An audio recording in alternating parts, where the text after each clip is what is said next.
What?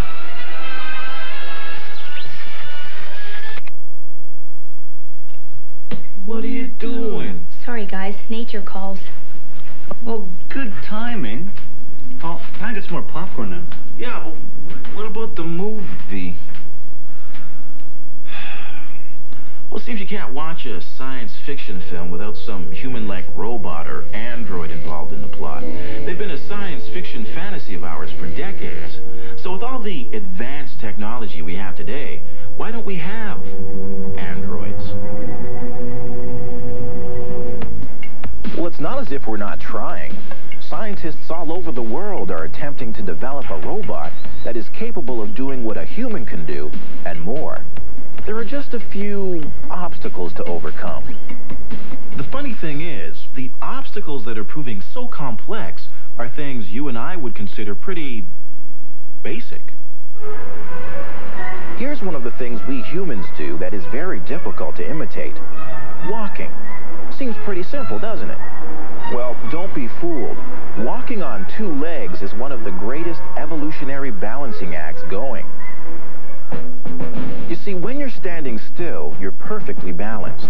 To start walking, you actually lean forward until you start to fall over. At exactly the precise moment, you throw one leg out to break your fall.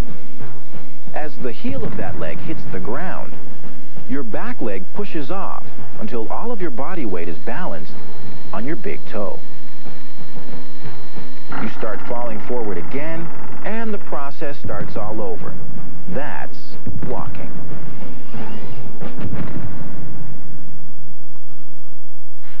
Amazing.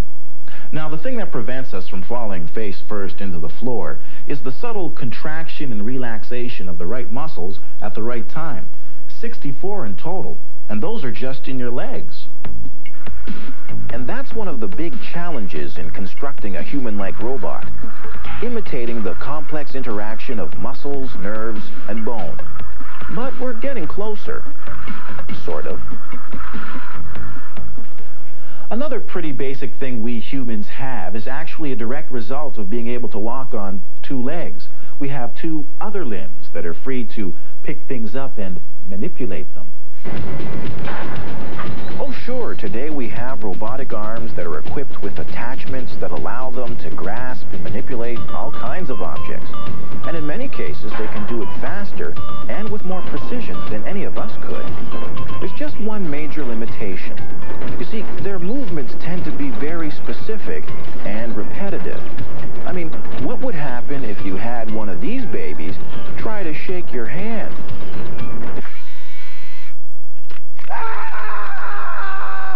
You see, we have something that allows us to grip and manipulate a wide variety of different objects. It's called sensory feedback. We have millions of sensors covering our hands. These sensors detect pressure, even slip.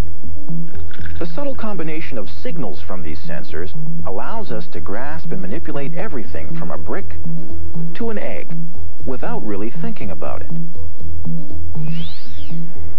Right now, we have robotic hands that act very much like a human hand, but we're still working on trying to provide it with enough sensory feedback.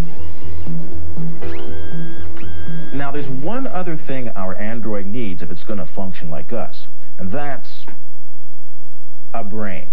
Now, the human brain is quite a mysterious thing, and we really don't know a lot about how it works, but we have developed something that comes pretty close. The computer. I mean, in some situations, it even seems like a computer's thinking. Just look at a game of computer chess.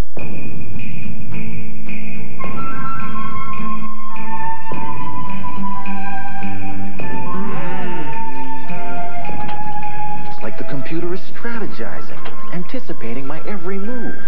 It must be thinking. Well, not quite.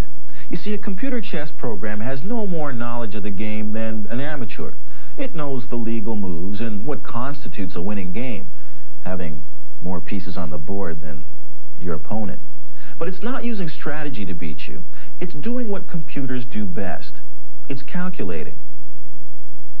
In the time it takes you to figure out your next move, the computer has already searched through literally billions of possible moves to find the best one. Impressive. But this technique only works for problems in which the range of possible solutions is limited. I mean, in the game of chess, you only have about 35 legal moves you can use from each board position. But in the game of life, well, there's an almost infinite number of moves you can make. And for today's computer technology, that's just too many possibilities to program. So how do we do it? Well, one of the most important skills we possess is the ability to learn.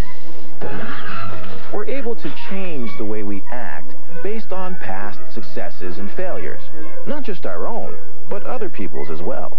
On top of that, our brain has the capacity to store what we've learned and apply it to future situations.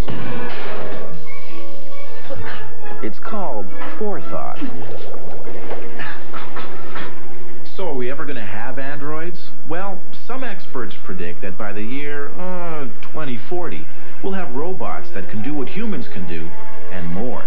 Which brings up a whole other set of concerns, like how are these robots going to fit into society?